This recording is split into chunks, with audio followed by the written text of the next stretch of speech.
오늘의 사연 시작하겠습니다. 안녕하세요. 저는 경기도 군포에 살고 있는 40대 여성입니다. 여러분들은 이성을 선택하실 때 돈은 없지만 외모가 뛰어난 사람이 좋으신가요? 아니면 돈은 많은 대신 외모가 많이 떨어지는 사람이 좋으신가요? 저는 이 두 가지 중에 한 가지를 선택했다가 남편에게 씻을 수 없는 상처를 주게 돼 재산을 몰수당하고 이혼까지 당해 피폐해진 인생을 살고 있는 여자랍니다. 학창시절 저는 소위 말해 날라리였어요. 결석을 밥 먹듯이 하고 친구들과 모여 담배를 피우고 어떨 때는 다른 학교에 원정을 가서 싸움을 할 정도였으니까요. 부모님, 학교 선생님, 경찰 등 수많은 어른들이 저를 타이르기도 하고 다그치기도 하셨지만 제 행동은 달라지지 않더라고요. 아무튼 그렇게 시간이 지나 고등학교를 졸업할 시기가 다가오더군요. 성인이 되면 설렘 가득한 세상이 펼쳐지는 줄 알았어요. 하지만 전혀 그렇지 않더군요. 저에게 들이닥친 건 차가운 현실뿐이었어요. 일단 남들 다 가는 대학에 가보려고는 했지만 결석을 밥 먹듯이 하던 애가 공부라고 열심히 했을까요? 제 성적으로는 이름 한번 들어본 적 없던 지방대 갈 수밖에 없었답니다. 하지만 그것마저도 녹록하지 않았던 게 400만 원에 달하는 등록금을 낼 엄두가 안 나더군요. 저희 부모님은 하루 벌어 하루 먹고 사는 분들이라 손을 벌릴 수도 없었고요. 결국 저는 대입을 포기하고 사회에 진출하게 되었어요. 그래도 처음에는 조금 기대도 되더군요. 제 힘으로 돈을 벌어 원하는 걸 살 수 있을 거라고 생각했으니까요. 하지만 세상은 그리 만만치 않더군요. 제가 한 달 내내 일해 버는 돈은 생활비를 쓰고 나면 얼마 남지도 않았어요. 딱히 사치를 하지 않았는데도 그렇더라고요. 그 중에서도 저를 가장 힘들게 했던 건 바로 제가 사는 공간이었어요. 보증금을 마련할 목돈이 없었던 저는 고시원에 들어갔습니다. 하지만 20대 초반의 여자 혼자 그곳에 사는 건 너무나 괴롭더군요. 술 냄새를 풀풀 풍기는 아저씨들, 다리를 뻗기도 힘든 좁은 공간, 매일매일 등장해 온몸에 소름을 돋게 만드는 바퀴벌레들까지 그곳에 사는 건 매일이 지옥 같았어요. 그 어두컴컴한 방에서 저는 생각했어요.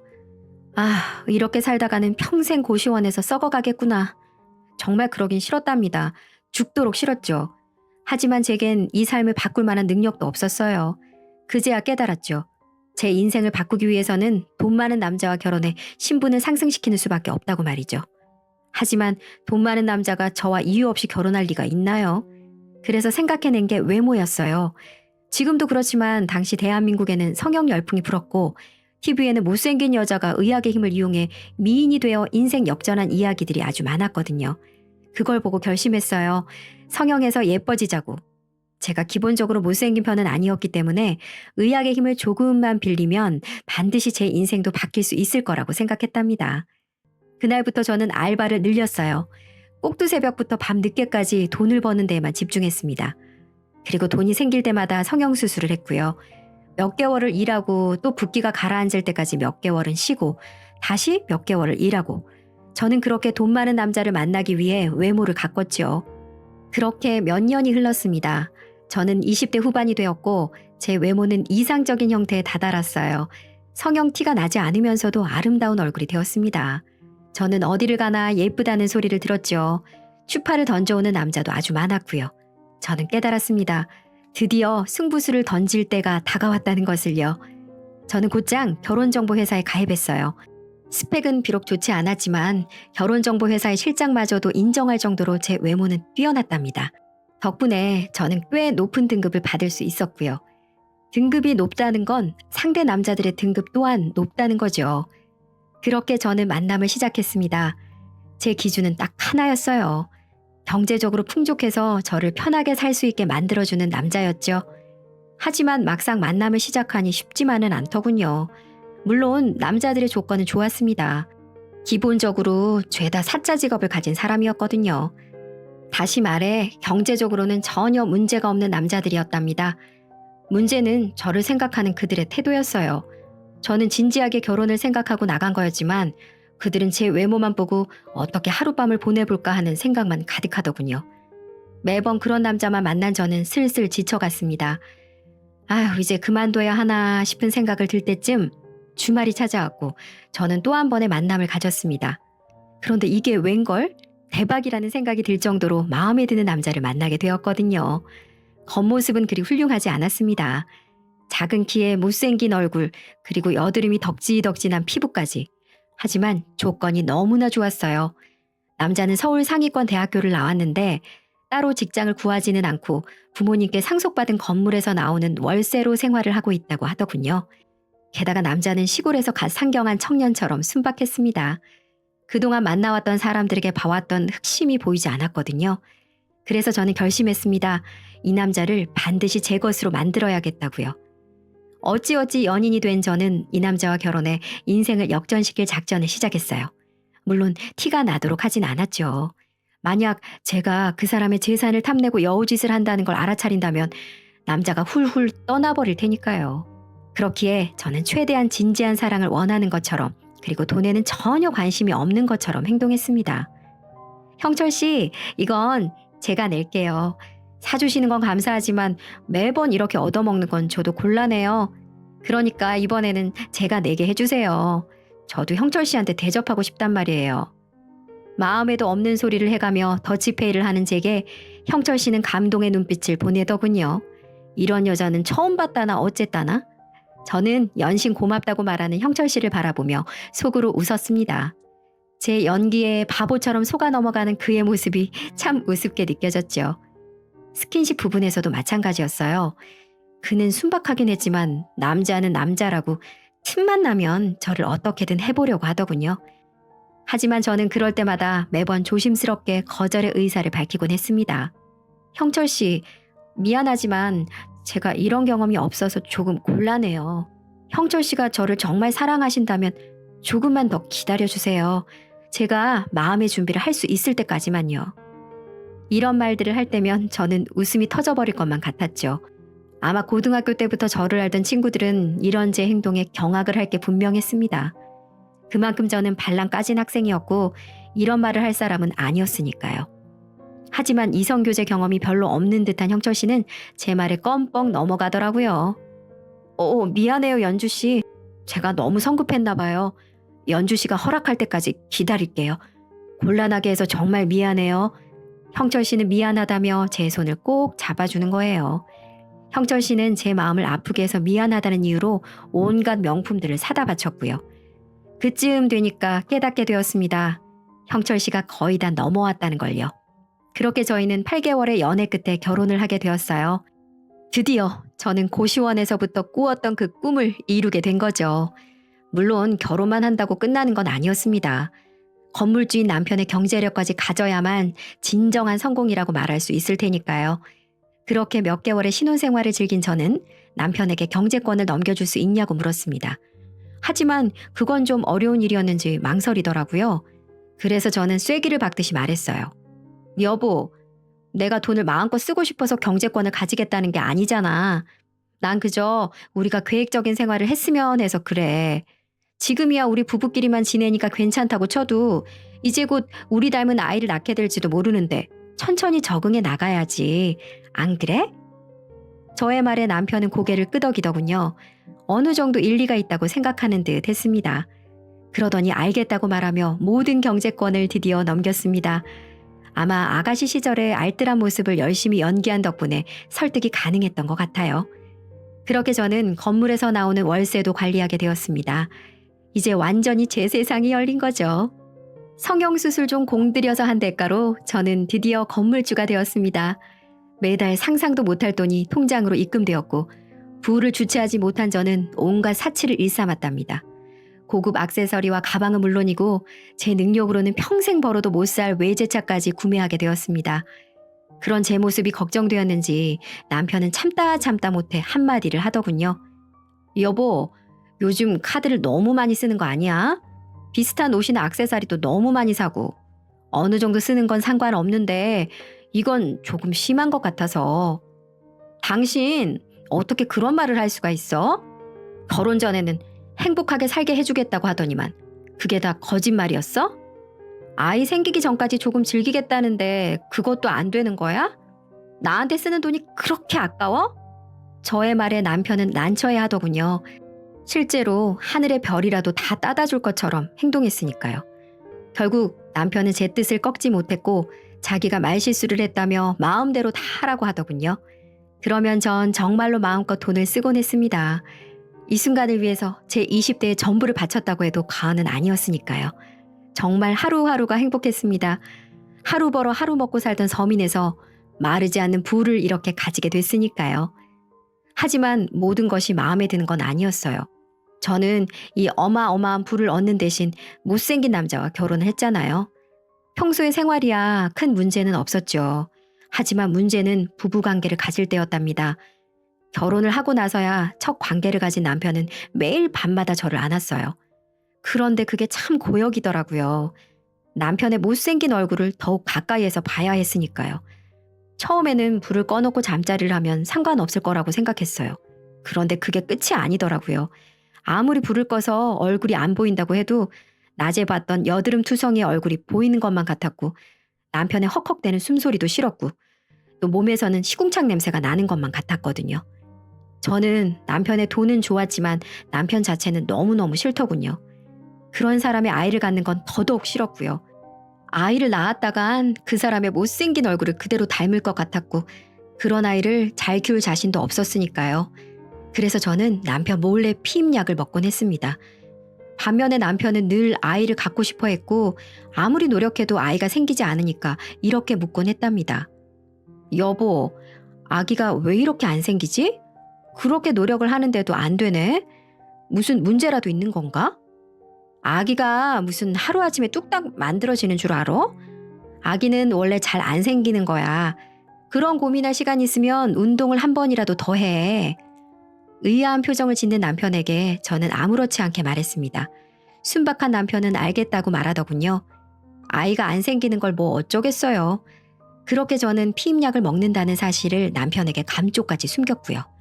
남편의 아이를 갖기 싫은 것도 있지만 지금 당장은 가벼운 몸으로 사치를 잔뜩 즐기고 싶었거든요. 그러던 어느 날 핸드폰에 모르는 번호로 연락이 왔습니다. 전화를 받아보니 고등학교 동창회가 있다고 하더군요. 엄청나게 반가웠습니다. 20대 내내 알바와 성형수술에만 미쳐 사느라 친구들과의 연락이 진지게 끊겼던 참이었거든요. 저는 동창회에 나가보기로 결정했죠. 외모도 아름답게 바뀌었겠다. 돈도 이렇게 넘칠 만큼 있겠다. 꿀릴 게 없기 때문이죠. 동창회 날짜가 되었고 저는 신상으로 나온 명품을 쫙 빼입고 동창회에 나갔습니다. 당연하게도 친구들의 입이 쫙 벌어지더군요. 고등학교 때 패싸움이나 하던 제가 완전히 달라진 모습으로 나타났으니까요. 그중에서 가장 친해진 건 진숙이었습니다. 연주야, 나 기억하지? 진숙이야, 김진숙. 어릴 때 같이 놀았던 게 아직도 생생한데 이렇게 시간이 많이 흘렀네. 연주 너 되게 이뻐졌다. 옷도 다 명품인데 이거 신상이지? 대박이다 대박. 너 엄청 잘 됐구나. 진숙이는 어릴 적 친하게 지낸 친구였어요. 10년이 지나 이렇게 만나게 되니 정말 반갑더라고요. 그날 이후로 저와 진숙이는 굉장히 친해졌답니다. 차로 30분 거리에 사는 덕분에 자주 만났고요. 그렇게 우정이 발전하니 부부 동반으로도 만나 술도 마시고 여행도 다니고 하면서 우정을 키워나갔죠. 저희가 친하니까 남편끼리도 금방 친해졌습니다. 그렇게 저희는 매주 주말마다 만나 시간을 보낼 정도로 가깝게 지냈습니다. 문제는 바로 이 시점에서 발생했어요. 여기에서 먼저 짚고 넘어가야 할 게 진숙이의 외모인데요. 진숙이는 학창시절에도 그렇게 예쁜 편이 아니었거든요. 그런데 결혼을 하고 애를 둘이나 낳다 보니 살까지 쪘더군요. 딱 봐도 70kg가 넘을 정도로 뚱뚱했어요. 반면에 남편은 참 핸섬하더라고요. 알고 보니 과거에 모델 활동을 했다고 하더라고요. 그 말에 고개를 끄덕일 정도로 진숙이 남편의 외모에서는 빛이 났습니다. 솔직히 말해서 진숙이가 어떻게 저런 남자를 만났는지 신기할 정도였으니까요. 그런 남자를 보다가 옆에 있는 제 남편을 보면 휴, 한숨이 푹푹 나오더라고요. 툭 튀어나온 앞니에 작은 키, 여드름이 덕지덕지 난 얼굴, 엉망으로 놓인 이목구비까지 원래도 못생긴 얼굴이 신우 씨 곁에 있으니까 대비되어 더욱 못생겨 보이더군요. 저는 목소리마저 중저음인 신우 씨를 보면서 온갖 상상의 나래를 펼쳤어요. 그런 신우 씨가 뚱뚱한 추녀인 진숙이에게 다정하게 대할 때면 질투심의 주먹이 꽉 쥐어질 정도였죠. 그렇게 저는 부부 동반 모임을 할 때마다 안타까운 마음을 꾹꾹 눌러 삼키곤 했답니다. 그렇게 지내던 어느 날 저희는 부부 동반으로 강릉에 여행을 가게 되었어요. 저희는 펜션 하나를 잡아 즐겁게 놀았습니다. 그렇게 저녁이 됐는데 깜빡하고 술을 사오지 않았다는 생각에 차를 타고 마트에 갈 일이 생겼죠. 평소 게임을 많이 했던 저희는 게임을 통해 마트에 갔다 올 2명을 정하기로 했고 제 남편과 진숙이가 걸리게 돼 벌칙으로 마트에 다녀오게 되었어요. 그렇게 펜션 안에는 저와 신우 씨 이렇게 단 둘만 남게 되었답니다. 그런데 부부 동반으로는 깔깔거리며 잘 놀았는데도 둘만 남겨지니까 약간 어색하더군요. 신우 씨도 그걸 느꼈는지 일부러 말을 꺼냈답니다. 진숙이 덕분에 좋은 사람들을 알게 돼서 정말 기쁘네요. 연주 씨랑 형철 씨를 이렇게 알게 되어서 참 다행이에요. 연주 씨가 동창회에 나와주지 않으셨으면 이 소중한 인연들을 만나지 못할 뻔했으니까요. 저도 신우 씨 알게 돼서 정말 기뻐요. 결혼하고 삶의 낙도 없었는데 얼마나 기쁜지 몰라요. 요즘은 주말만 기다리면서 산다니까요. 저와 신우 씨는 그 말을 시작으로 이런저런 이야기들을 나누었어요. 그런데 참 웃긴 게 잘생긴 남자와 대화를 나누니 평범한 대화가 이렇게 즐거울 수도 있나 하는 생각도 들더라고요. 못생긴 남편과 대화할 때는 느끼지 못했던 행복이었죠. 신우 씨도 같은 생각을 한 건지 저희는 나중에 또 수다를 떨기로 하고 연락처를 교환했습니다. 신우 씨에게 호감을 갖고 있던 저로서는 굉장히 기쁜 일이었죠. 그렇게 강릉 여행을 마치고 일주일이 지났어요. 하지만 시간이 꽤 지나도 연락 한 번 안 오더군요. 답답했던 저는 참지 못하고 먼저 메시지를 보냈습니다. 서운함을 담아 메시지를 보냈더니 금방 답장이 오더군요. 아, 미안해요. 요즘 회사 일이 바빠서 정신이 없었네요. 미안해서 그러는데 혹시 이따 시간 되세요? 비도 오는데 간단하게 막걸리 한잔 했으면 하는데 제게 철벽을 치지 않는 거라고 생각해 기분이 좋았습니다. 마침 남편도 건물 관리를 위해 나간 터라 저는 알겠다고 얼른 답장을 보냈죠. 비가 부슬부슬 내리는 날 저는 택시를 타고 신우 씨의 회사 앞으로 찾아갔습니다. 신우 씨는 저를 반갑게 맞이해 주더군요. 저희는 막걸리에 해물파전을 먹으며 즐거운 시간을 보냈답니다. 딱히 좋아하는 음식들은 아니었지만 신우 씨와 함께하니 모든 게 다 좋더군요. 막걸리를 모두 마신 저희는 술을 깰 겸해서 공원을 걷기로 했습니다. 우산이 딱 하나뿐인지라 저희는 다소 가까운 거리에서 걸었어요. 운치 있는 거리를 멋진 남자와 이렇게 걸으니 심장이 쿵쿵대며 뛰더군요. 결국 저는 그것을 참지 못하고 표출해버렸습니다. 신우 씨의 손을 덥석 잡아버린 거죠. 갑작스러운 저의 행동에 신우 씨가 놀란 표정을 짓더라고요. 그만둘 생각이 없던 저는 신우 씨의 마음에 대해 물었어요. 신우 씨, 사실 저 신우 씨 좋아해요. 처음 봤을 때부터 호감을 가지고 있었는데 최근에서야 그게 진심이라는 걸 깨달았어요. 신우 씨는 저 어떻게 생각하세요? 만약 싫으시면 손 놓으셔도 돼요. 저의 고백에 신우 씨가 한참 망설이더군요. 아마 진숙이에 대한 생각을 하고 있었겠죠. 진숙이에게 다정하게 대해주었던 만큼 배신하기는 또 싫었을 테니까요. 하지만 신우 씨는 결국 손을 놓지 않았습니다. 아니, 오히려 제 손을 더 세게 쥐었죠. 그날부로 연인이 된 저희는 시간이 날 때마다 만나 데이트를 하고 물론 각자의 가정에 들키지 않도록 오후 8시 전에는 헤어져야 했지만 그렇게 저희는 남편과 진숙이를 속이며 오랫동안 사귀었습니다. 그렇게 한 10개월쯤 지났을 때 저희에게 큰일이 일어났습니다. 그날도 신우 씨와 데이트를 마치고 오후 8시 이전에 들어왔어요. 그 시간은 남편이 건물 관리를 마치고 들어오는 시간이었죠. 그런데 이게 웬걸? 집에 돌아오니 남편이 거실 소파에 앉아있더군요. 게다가 뭔가 공기가 무거운 게 느낌이 쎄했어요. 저는 일단 태연한 표정으로 씻겠다고 말했죠. 하지만 남편은 잠깐 앉아보라고 하더라고요. 일단 저는 남편의 말에 따랐습니다. 내가 당신한테 마지막 기회를 줄게. 지금 솔직히 말하고 싹싹 빌면 모든 걸 덮고 용서해 줄 테니까 숨김없이 다 털어놔. 남편의 말에 저는 잠시 고민했어요. 하지만 사실대로 털어놓을 수는 없기 때문에 일단은 발뺌을 했죠. 당신 그게 무슨 소리야? 갑자기 분위기 잡고 싹싹 빌면 용서해 줄 거라니. 당신 미쳤어? 대체 어디서 무슨 소리를 듣고 와서 생사람을 잡는 건데? 당신 의처증이야? 어? 의처증? 이 미친. 어디서 멀쩡한 사람을 의처증으로 만들고 난리야? 남편은 그렇게 말하며 제 뺨을 후려쳤어요. 뺨이 아주 후끈할 정도로 아프더라고요. 더 충격적인 건 남편이 폭력을 행사했다는 점이었습니다. 순박한 남편은 폭력은커녕 제게 그동안 욕 한 번 하지 않았거든요. 하지만 놀랄 일은 그것으로 끝이 아니더군요. 남편은 두툼한 사진들을 꺼내 테이블에 탁 하고 던졌습니다. 그 사진들을 본 제 얼굴은 순식간에 창백해지고 말았고요. 사진 속에는 저와 신우 씨가 단란한 시간들을 보내는 모습들이 찍혀 있기 때문이었죠. 여보, 그게 있잖아. 뭐라고 반박을 하려고 했지만 할 말이 떠오르지 않더라고요. 그런 저를 향해 남편은 뭔가를 던졌습니다. 제 몸에 우수수 떨어진 건 자그마한 상자들이었죠. 뭔가 싶어서 보니 피임약들이었어요. 남편의 아이를 갖기 싫어서 숨겨두었던 것들이었죠. 뭐? 아이가 쉽게 생기는 줄 아냐고? 피임약을 산더미처럼 쌓아놓고 먹으면서 애가 안 생긴다고 그동안 나를 속였냐? 어? 여보, 그게 있잖아. 내 얘기 좀 들어봐. 내가 진작 설명하려고 했는데. 백구, 이혼해 줄 테니까 당장 꺼져.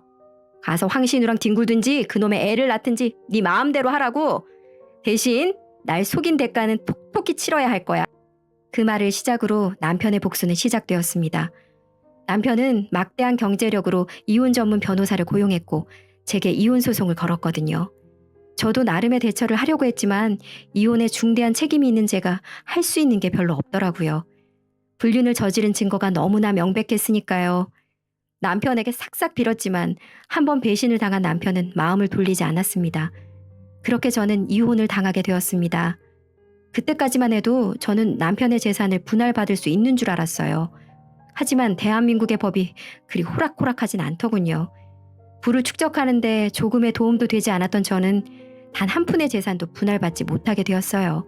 심지어 이혼에 대한 책임 때문에 어마어마한 위자료를 물게 되었죠. 돈을 마련해야 했던 저는 제가 가진 모든 것들을 팔아야 했습니다. 그리고 남편은 신우 씨한테도 위자료 소송을 걸어 위자료를 받을 수 있었고 그것도 성에 안 찼는지 신우 씨 다니는 회사로 찾아가 내 마누라를 뺏어간 쓰레기 같은 놈이라고 여기저기 소문을 내서 결국은 신우 씨는 사람들 눈초리가 두렵고 창피해서 회사까지 그만뒀다고 했습니다. 전 이렇게 남편이 무섭게 복수를 해버린 걸 보니 사람이 한번 눈이 돌면 이렇게까지 변할 수가 있다는 걸 실감할 수가 있었네요. 평소에는 인성이 참 좋았던 남편이었는데 제가 그동안 숨겨왔던 발톱을 꺼내게 만든 거나 마찬가지겠죠. 하긴 매달 따박따박 건물 월세 받아가면서 혹시라도 세입자들이 월세를 내지 않으면 독촉하면서 어떻게든 받아내가는 위험 있는 사람이기도 했으니까요. 하지만 왜 전 몰랐을까요? 다른 사람들에게는 때로는 차갑고 때로는 냉정했어도 단 한 사람 제게는 늘 따뜻하게 품에 안아준 사람이었는데 정말 후회가 됩니다. 결국 제 복을 제가 스스로 차버린 꼴이 되고 말았네요. 그리고 전 신우 씨 아내, 그러니까 진숙이한테도 똑같이 소송을 당해 제가 남편과 진숙이한테 줘야 할 위자료만 해도 어마어마한 상태예요. 그러면서 마지막으로 장문의 메시지가 오더군요. 연주야, 상간녀 된 거 축하해. 근데 어쩌냐? 내 남편 상버지 다 됐는데 다 너 때문에 한 남자 인생 망가지는 모습 보니까 어떠니? 그리고 건물주 네 남편 찾아왔더라. 나랑 합심해서 너 아주 짓밟아 주자고 도저히 못 참겠다고 고백을 하던데 그렇게만 해주면 나한테 1,000만 원 준다더라. 그리고 고맙다. 난 내 남편이 불륜 저지르는 그런 인간인지 전혀 몰랐거든. 알게 해줘서 너무 고마워. 그래서 나 마음 잡고 내 인생 꽃길만 걷도록 잘 살 거야. 너 긴장 좀 하고 있어야 될 거야. 라고 말이죠. 그리고 정말 고향 친구들, 학교 친구들에게도 다 소문이 나서 친구들에게도 전 완전 쓰레기 취급을 받고 살고 있네요. 친한 친구들 모임인 카카오톡 단톡방에서도 강제로 쫓겨났고요. 이제 제 인생은 남편도 없고 주위에 친구 하나 없는 처량한 신세가 되고 만 거죠. 20대에는 얼굴 하나 꾸며 남자 하나 잘 만나서 신분 상승 꿈꿔왔던 제가 지금은 이렇게 투잡하면서 하루 14시간을 일하며 위자료 갚는 신세가 됐으니 제 인생은 한순간에 나락으로 빠지고 말았습니다. 제가 이 사연을 보내기까지 정말 많은 고민을 했어요. 분명 이거 보시는 분들이 저를 많이 욕하실 게 뻔하니까요. 그치만 용기 내서 이렇게 사연 보내는 이유는 한순간에 잘못된 선택으로 욕망과 사치, 분에 맞게 살지 않으면 가지고 있던 모든 걸 저처럼 한꺼번에 다 잃을 수 있다는 걸 알리고 싶어서였어요. 다들 아시겠지만 우리나라는 불륜 천국이라고들 말 많이 하잖아요. 어쩌면 저도 그 사람들 중에 한 명이지만 자신을 믿어주고 품어주고 맞아주고 생각해주는 사람들에게 저와 같은 실수를 한다면 저처럼 후회만 하고 외톨이가 될 거라는 말을 꼭 해주고 싶네요. 갑자기 어렸을 때 어머니가 자주 하셨던 말씀이 떠올라요.